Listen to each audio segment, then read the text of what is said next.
नमस्कार दोस्तों, मैं मयंक आप सभी का स्वागत करता हूं आप अपने यूट्यूब चैनल उन्नति क्लासेस पर। जैसा कि आपको पता है कि यूपी ट्रिपल एससी के 2021 के थ्रू जो फॉरेस्ट इंस्पेक्टर की वैकेंसी है उसके फॉर्म भरे जा रहे हैं।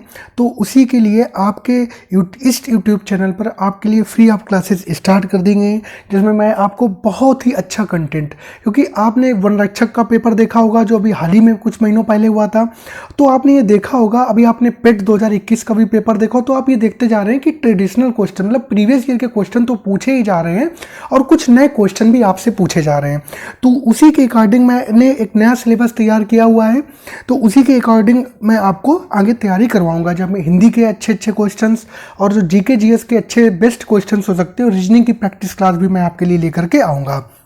और आप देखिएगा कि आपको घिसे पिटे क्वेश्चन नहीं मिलेंगे, आपको एक से एक अच्छा क्वेश्चन इस चैनल पर देखने को मिलेगा। क्योंकि जो पेपर आया और जैसे जिन्होंने पेट दिया उन्होंने देखा होगा कि मैंने जिस हिसाब से करवाया था, जो क्वेश्चंस के प्रैक्टिस करवाए थे उसी के अकॉर्डिंग सारे क्वेश्चंस आए, तो उसी के हिसाब से मैं आपको इसमें भी करवाऊंगा। तो चलिए ठीक है, समय को ख़राब ना करते हुए क्लास को स्टार्ट करते। आप लोगों से एक रिक्वेस्ट है कि चैनल को सब्सक्राइब कीजिएगा, वीडियो को लाइक शेयर जरूर कीजिएगा। तो चलिए पहला क्वेश्चन देखते हैं। सामाजिक वानिकी और पर्यावरण पुनर्वास केंद्र भारत के निम्नलिखित में से किस नगर में अवस्थित है? तो क्या है कि आपके वन फॉरेस्ट इंस्पेक्टर का पेपर है, तो आपके पर्यावरण की सुरक्षा करना ही आपका दायित्व या जिम्मेदारी है। तो पर्यावरण से रिलेटेड क्वेश्चन आपके पूछे जा सकते हैं। तो जो बहुत इंपॉर्टेंट क्वेश्चन है वो मैं लेकर के आया हूँ। तो इसका आंसर क्या होगा? सामाजिक वानिकी और पर्यावरण पुनर्वास केंद्र भारत के निम्नलिखित में से किस नगर में अवस्थित है? तो इसका आपको जवाब देना है। तो इसका आंसर क्या हो जाएगा? ये हो जाएगा आपका बी ऑप्शन, प्रयागराज करेक्ट हो जाएगा। क्या हो जाएगा? प्रयागराज करेक्ट हो जाएगा। नया क्वेश्चन है, आप अपनी कॉपी में नोट कर लीजिएगा। आगे बढ़ते हैं। भारतीय संविधान का कौन सा भाग केंद्र और राज्य के बीच वित्तीय संबंधों को दर्शाता है? तो आपने संविधान में पढ़ा होगा एक भाग 11। भाग 11 क्या बताता है? केंद्र और राज्यों के बीच संबंध बताता है। भाग 11 केंद्र और राज्यों के बीच संबंध बताता है। तो उसी में आता है आपका क्या? वित्तीय संबंध। क्या वित्तीय संबंध? तो क्या हो जाएगा? भाग 11 हो जाएगा। क्या हो जाएगा? भाग 11 ऑप्शन बी करेक्ट हो जाएगा। आगे बढ़ते हैं। भारत में पर्यावरण सुरक्षा अधिनियम निम्नलिखित में से किस वर्ष पारित हुआ था? भारत में पर्यावरण सुरक्षा अधिनियम निम्नलिखित में से किस वर्ष में पारित हुआ था? इसको आपको जवाब देना है। तो पर्यावरण सुरक्षा अधिनियम कब आया था? तो इसका आंसर क्या हो जाएगा? ये हो जाएगा आपका 1986। ऑप्शन ए करेक्ट हो जाएगा, 1986 हो जाएगा। आगे बढ़ते हैं।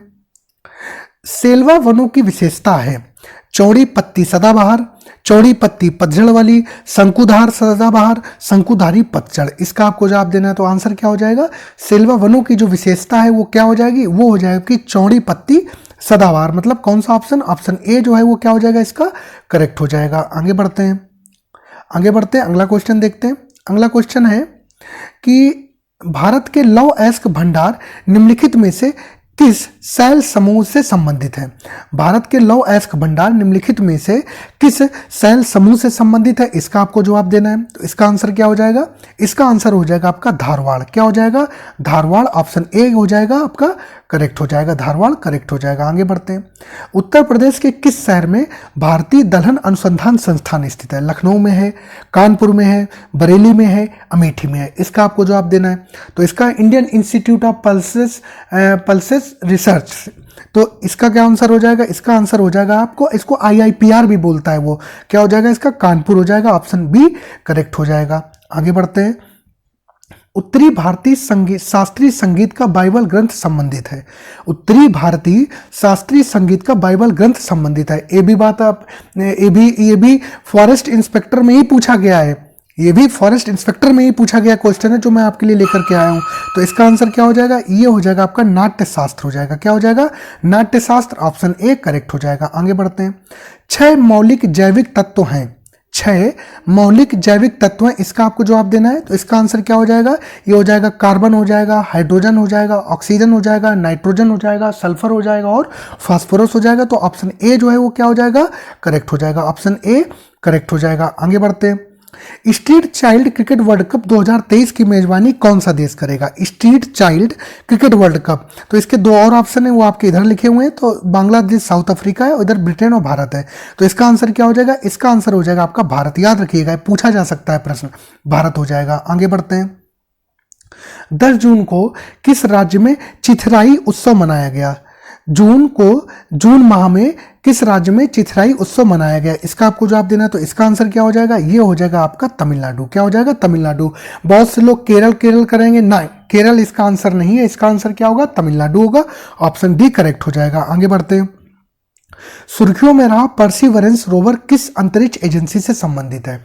सुर्खियों में रहा परसिवरेंस रोवर किस अंतरिक्ष एजेंसी से संबंधित है? इसरो से है, नासा से है, जाक्सा से है, या रूस कॉस्मॉस से है? तो देखो, जाक्सा जो स्पेस एजेंसी है वो जापान की है, रॉस कॉस्मॉस जो है वो रूस की है, नासा जो है वो अमेरिका की है, इसरो जो है वो अपने भारत की है। तो इसका आंसर क्या हो जाएगा? इसका आंसर हो जाएगा आपका ऑप्शन बी, नासा करेक्ट हो जाएगा। ऑप्शन बी करेक्ट हो जाएगा। आगे बढ़ते हैं।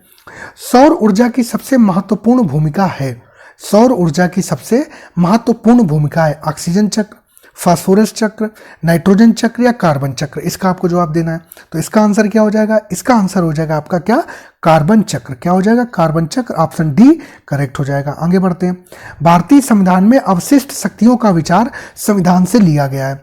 मतलब आपको पता होगा जब भारतीय संविधान बना तो इसमें कई सारी चीज़ों को विभिन्न विभिन्न स्रोतों से, जो किसी देश में अच्छी चीज़ें थी उसको भारत के संविधान ने ग्रहण किया। तो क्या हो जाएगा? भारतीय संविधान में अवशिष्ट शक्तियाँ कहाँ से ली गई हैं? ये ली गई हैं आपके कनाडा से। कहाँ से ली गई? कनाडा से ली गई। ऑप्शन बी करेक्ट हो जाएगा, कनाडा से। आगे बढ़ते हैं। आगे बढ़ते हैं, अगला क्वेश्चन देखते हैं। अगला क्वेश्चन देखते हैं।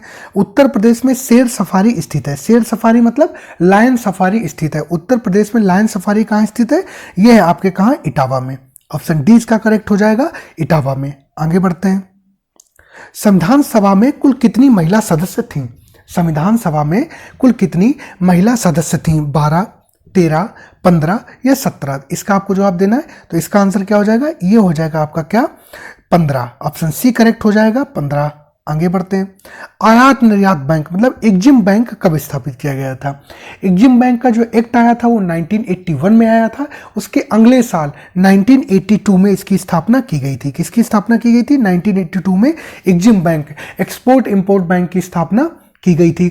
1982 में ही नाबार्ड की स्थापना की गई थी। नाबार्ड की स्थापना शिवरमन समिति की सिफारिश पर की गई थी। ये बात भी आप याद रखिएगा, ठीक है। तो इसका आंसर क्या हो जाएगा? बी ऑप्शन करेक्ट हो जाएगा। आगे बढ़ते हैं।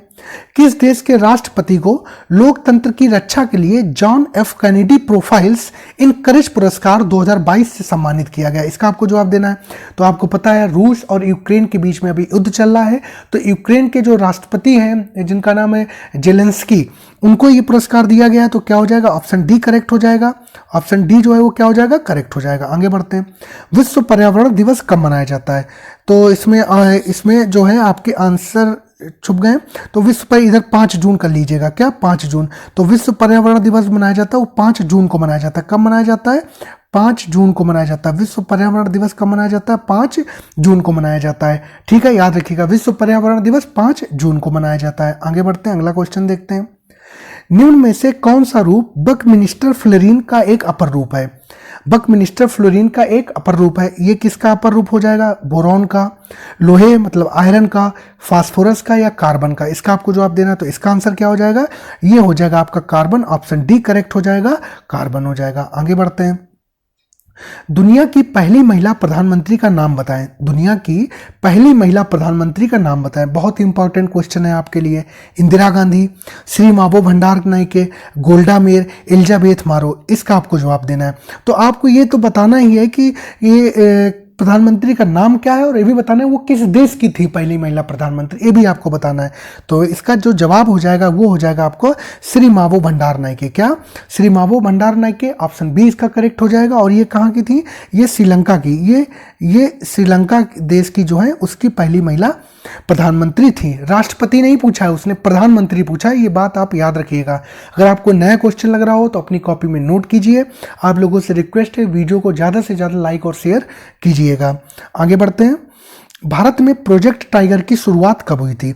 ये ऐसा क्वेश्चन है जो साल में अगर 20 एग्जाम हो रहे हैं पूरे भारतवर्ष में तो 18 एग्जाम में क्वेश्चन पूछा जाता है। तो प्रोजेक्ट टाइगर की कब शुरुआत हुई थी? ये हुई थी आपकी 1973 में। किसमें? 1973 में हुई थी। क्लियर हो गई इतनी बात? आगे बढ़ते हैं, अगला क्वेश्चन देखते हैं। चालुक्य वंश का संस्थापक कौन था? नरसिंह वर्मन, मंगलसा, कीर्तिवर्मन या पुलकेशिन प्रथम? तो चालुक्य वंश का जो संस्थापक था आपका वो कौन था? वो तो आपका पुलकेशिन प्रथम। कौन था? पुलकेशिन प्रथम था। ये भी प्रश्न आपसे पूछा जाता है, पुलकेशिन प्रथम किस राजवंश से संबंधित है? कभी कभी मिलान में आपसे कुछ मिलान कीजिए या सुमेलित कीजिए में पूछा जाता है, तो आप भी याद रखिएगा चालुक्य वंश का जो संस्थापक था वो पुलकेशिन प्रथम था, और पुलकेशिन प्रथम जो है वो चालुक्य वंश से संबंधित था। तो क्या ऑप्शन डी इसका क्या हो जाएगा? करेक्ट हो जाएगा। आगे बढ़ते हैं। भारत के संविधान का निम्नलिखित में से कौन सा अनुच्छेद समान नागरिक संहिता से संबंधित है? अनुच्छेद 40 है। अनुच्छेद 40 के बाद में और भी आप अनुच्छेद 44 है, अनुच्छेद 38 है और अनुच्छेद 36 है। तो इसका आंसर क्या हो जाएगा? यूनिफॉर्म सिविल कोड, अनुच्छेद 44, ऑप्शन बी करेक्ट हो जाएगा। अनुच्छेद बी करेक्ट हो जाएगा। आगे बढ़ते हैं। 16 मई 2022 को पूर्व राष्ट्रपति रामनाथ कोविंद ने कहां पर भारत जमैका मैत्री उद्यान का उद्घाटन किया था? 16 मई 2022 को पूर्व राष्ट्रपति रामनाथ कोविंद ने कहां पर भारत जमैका मैत्री उद्यान का उद्घाटन किया गया था? इसका आपको जवाब देना है। तो रामनाथ कोविंद जी जो भारत के पूर्व राष्ट्रपति हुआ करते थे, वर्तमान में कौन राष्ट्रपति हैं? श्री द्रौपदी मुर्मू जी हैं। महामहिम श्रीमती द्रौपदी मुर्मू जी वर्तमान में भारत की क्या राष्ट्रपति हैं। लेकिन पुराना करंट का ही क्वेश्चन है तो पूछा जा सकता है आपसे, तो ये हो जाएगा किंगस्टन जमैका। तो ऑप्शन डी इसका क्या हो जाएगा? करेक्ट हो जाएगा। आगे बढ़ते हैं। भारतीय रेलवे और किस संस्थान ने भारत का पहला स्वदेशी हाइपरलूप विकसित करने के लिए साझेदारी की है? भारतीय रेलवे और किस संस्थान ने भारत का पहला स्वदेशी हाइपरलूप विकसित करने के लिए साझेदारी की है? तो भारतीय रेलवे और आईआईटी मद्रास। तो कौन सा ऑप्शन हो जाएगा इसका? ऑप्शन बी करेक्ट हो जाएगा। देखिए मैं आपका समय नहीं बर्बाद कर रहा हूँ। आपने अगर आपको क्वेश्चन नहीं आता है, आप वीडियो पॉज करिए, अपनी कॉपी में नोट करिए, ठीक है? आपको जो क्वेश्चन आते हैं, आपको आता है, आगे बढ़िए। जो क्वेश्चन नहीं आता अपनी कॉपी में नोट करिए, ठीक है? आगे बढ़ते हैं। एक अंतरिक्ष यात्री को एक अंतरिक्ष यान में पृथ्वी की परिक्रमा करते समय अनुभव होता है। मतलब कोई अंतरिक्ष यात्री जब यान में परिक्रमा कर रहा होता है तो पृथ्वी की अपेक्षा वो उसको कैसा अनुभव होता है? मतलब भार उसको क्या कम लगेगा, भार कि ज़्यादा भार प्रतीत होगा या कोई भार प्रतीत ही नहीं होगा, ठीक है? तो इसमें क्या जवाब हो जाएगा? इसका क्या करेक्ट आंसर हो जाएगा? इसका आप बताना है। तो इसका आंसर हो जाएगा आपका, बताइए इसका आंसर क्या हो जाएगा? इसका आंसर हो जाएगा आपका भारहीनता का। क्या? भारहीनता का। तो क्या हो जाएगा? ऑप्शन सी इसका करेक्ट हो जाएगा। आगे बढ़ते हैं, अगला क्वेश्चन देखते हैं। खेल नृत्य थोड़ा का संबंध किस राज्य से? सिक्किम, नाइट्रोजन, ये इसके ऑप्शन गलत हो गए हैं, तो इसके ये 3 ऑप्शन तो काट दीजिएगा। इसका मैं सही आंसर आपको बता देता हूँ। जो खेल नृत्य थोड़ा है ये आपका हिमाचल प्रदेश से। किससे है? हिमाचल प्रदेश से। किससे है? हिमाचल प्रदेश से है। खेल नृत्य जो थोड़ा है वो किससे है? आपका हिमाचल प्रदेश से। किससे? हिमाचल प्रदेश से। याद रखिएगा, इसके ऑप्शन गलत थे, याद रखिएगा। थोड़ा खेल नृत्य जो है वो किसका है? वो आपका हिमाचल प्रदेश से है। तो ऑप्शन तो इसमें कोई सही नहीं था, हिमाचल प्रदेश आप याद रखिएगा। किस गैस को उसकी ठोस अवस्था में शुष्क बर्फ भी कहा जाता है? किस गैस को उसकी ठोस अवस्था में शुष्क बर्फ भी कहा जाता है? या ये कहें कि सॉलिडाइज, तो क्या होगा? ये होगा आपका कार्बन डाइऑक्साइड। क्या होगा? Carbon dioxide. Option B correct हो जाएगा। आगे बढ़ते हैं। सुभाष चंद्र बोस को देश नायक किसने कहा? सुभाष चंद्र बोस को, ये लेखपाल परीक्षा जो हुई थी उसमें प्रश्न पूछा गया था, ये प्रश्न आपके लिए भी बहुत इंपॉर्टेंट है। सुभाष चंद्र बोस को देश नायक किसने कहा? ये कहा आपको किसने कहा? रविंद्रनाथ टैगोर जी ने कहा। किसने कहा? रविंद्रनाथ टैगोर जी ने कहा। ऑप्शन सी इसका क्या हो जाएगा? करेक्ट हो जाएगा। ठीक है, इतनी बात समझ में आ गया आपको? आप देख रहे हो कि क्या बेहतरीन कंटेंट आपको दिया जा रहा है, क्या बेहतरीन कंटेंट आपको दिया जा रहा है। आगे बढ़ते हैं, अगला क्वेश्चन देखते हैं। स्वच्छ भारत मिशन को निम्नलिखित में से किस मंत्रालय नोडल विभाग द्वारा नियंत्रित किया जाता है? इसका आपको जवाब देना है। स्वास्थ्य और परिवार कल्याण मंत्रालय के द्वारा, पेयजल और स्वच्छता मंत्रालय के द्वारा, युवा मामले और खेल मंत्रालय, ये तो नहीं हो सकता है। शिक्षा मंत्रालय, ये भी नहीं हो सकता, ये भी नहीं हो सकता, ये भी नहीं हो सकता। अब बचे ये 2 ऑप्शन। तो स्वच्छ भारत मिशन की बात हो रही तो ये भी नहीं होगा, तो कौन सा ऑप्शन करेक्ट हो जाएगा? बी ऑप्शन क्या हो जाएगा? करेक्ट हो जाएगा। पेयजल और स्वच्छता मंत्रालय करेक्ट हो जाएगा। आगे बढ़ते हैं, अगला क्वेश्चन देखते हैं। अगला क्वेश्चन, 1905 में बंगाल में राष्ट्रवादी भावना का केंद्र था 1905 में बंगाल जो था वो राष्ट्रवादी भावनाओं का केंद्र था। भारत का कौन सा वायसराय बंगाल विभाजन का जिम्मेदार था? मतलब बंगाल विभाजन वो किसने किया था? तो बंगाल विभाजन 1905 में हुआ था। किसने किया था? ये कहते हैं लॉर्ड कर्जन ने किया था। किसने किया था? कर्जन ने किया था। तो क्या हो जाएगा? ऑप्शन बी करेक्ट हो जाएगा। आगे बढ़ते हैं, आगे बढ़ते हैं। भारत में, एक मिनट सॉरी, भारत में अंतर्राष्ट्रीय श्रमिक दिवस कब मनाया जाता है? 1 मई को, 5 अप्रैल को, 12 दिसंबर को, 5 जून को। तो मैंने आपको अभी बताया था 5 जून को मनाया जाता है विश्व पर्यावरण दिवस। क्या मनाया जाता है? विश्व पर्यावरण दिवस मनाया जाता है 5 जून को। तो अंतर्राष्ट्रीय श्रमिक दिवस कब मनाया जाता है? ये मनाया जाता है 1 मई को। कब मनाया जाता है? 1 मई को। ऑप्शन ए करेक्ट हो जाएगा आपका। ऑप्शन ए आपका करेक्ट हो जाएगा। आगे बढ़ते हैं। सिंगापुर ओपन महिला एकल 2022 का खिताब किसने जीता? सिंगापुर ओपन महिला एकल 2022 का खिताब किसने जीता? किसने जीता था? ये जीता था आपके पीवी सिंधु जी ने। किसने जीता था? पीवी सिंधु जी ने जीता था। ऑप्शन सी आपका क्या हो जाएगा? करेक्ट हो जाएगा। बात आ गई समझ में? आगे बढ़ते हैं। ब्रोकेट प्रसिद्ध कला है। देख रहे हैं आप किस प्रकार के बेहतरीन क्वेश्चन आपके लिए लाए जा रहे हैं। ब्रोकेट प्रसिद्ध कला है। ब्रोकेट प्रसिद्ध कला जो है वो किसकी है, इसका आपको जवाब देना है। तो देखो, लखनऊ जो है वो चिकनकारी के लिए प्रसिद्ध है। आगरा कानपुर तो चमड़ा वर्क के लिए ही प्रसिद्ध है। तो इसमें हो जाएगा बनारसी साड़ी के लिए वाराणसी, और ब्रोकेट प्रसिद्ध कला के लिए भी क्या हो जाएगा? वाराणसी हो जाएगा। ऑप्शन डी करेक्ट हो जाएगा। आगे बढ़ते हैं, अगला क्वेश्चन देखते हैं। अर्बन फोरम 11 का मेजबान कौन था? अर्बन फोरम 11 का मेजबान कौन था? टोरंटो था, पेरिस था, जिनेवा था या केतोविस था? तो इसका आपको जवाब देना है। तो आपको याद होगा कि ये जो केतोविस जो है ये पोलैंड का है। पोलैंड की राजधानी है केतोविस, नहीं पोलैंड की ही राजधानी है केतोविस। तो ये ऑप्शन डी क्या हो जाएगा? इसका करेक्ट हो जाएगा। आगे बढ़ते हैं। विजयनगर की प्रचलित परंपराओं के अनुसार राय विजयनगर के शासकों को कहा जाता था। विजयनगर की प्रचलित परंपराओं के अनुसार राय, जो विजयनगर के शासक होते थे उनको राय, उनको क्या कहा जाता था? उनको क्या कहा जाता है? इसका आपको जवाब देना है। तो इसका आंसर क्या हो जाएगा? नरपति। क्या? नरपति। ऑप्शन डी क्या हो जाएगा? करेक्ट हो जाएगा। आगे बढ़ते हैं, अगला क्वेश्चन देखते हैं।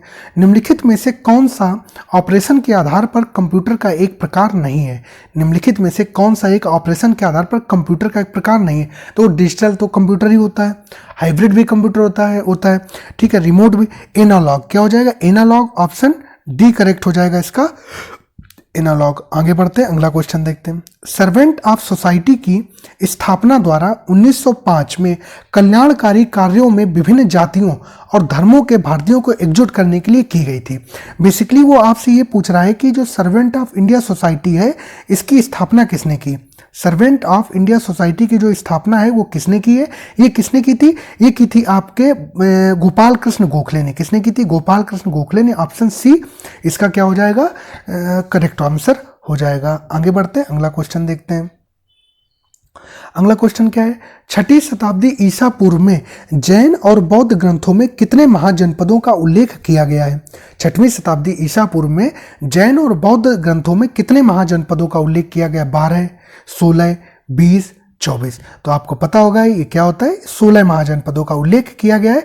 16 महाजनपदों में से 8 जो हैं वो कहाँ है? उत्तर प्रदेश में। 8 जो हैं वो कहाँ है? उत्तर प्रदेश में। ये भी आप बात याद रखिएगा। 16 महाजनपदों में उत्तर प्रदेश में कितने? 8 हैं। ठीक है, आगे बढ़ते हैं, आगे बढ़ते हैं। निम्नलिखित में से कौन सा नाभिकीय शक्ति संयंत्र उत्तर प्रदेश में स्थित है? तो इसका आपको जवाब देना है।